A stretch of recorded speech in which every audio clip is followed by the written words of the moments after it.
Militer Rusia merilis rekaman yang memperlihatkan pekerjaan kru Iskander OTRK dari distrik militer barat pada objek infrastruktur militer Angkatan Bersenjata Ukraina di zona operasi militer khusus. Rekamannya diunggah di Telegram pada Senin 3 Oktober 2022. Koherensi perhitungan membantu menyelesaikan tugas.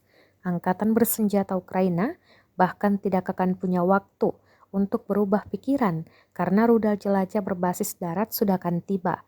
Mustahil untuk menjatuhkannya, kata Artyom, kepala perhitungan peluncur OTRK Iskander Rusia. Diketahui rudal Iskander M yang memiliki kekuatan senjata nuklir dapat menjangkau target hingga sejauh 500 km hanya dalam hitungan menit. Sistem rudal taktis Iskander M Rusia adalah salah satu sistem pertahanan paling tangguh Rusia. Perangkat standar sistem ini mencakup dua rudal yang masing-masing berkekuatan senjata nuklir. Meski demikian, rudal-rudal Iskander M tidak meninggalkan jejak radioaktif atau kontaminasi radiasi di lokasi tumpukan. Нанесено поражение 51 артиллерийскому подразделению на огневых позициях, а также живой силе и военной технике в 178 районах.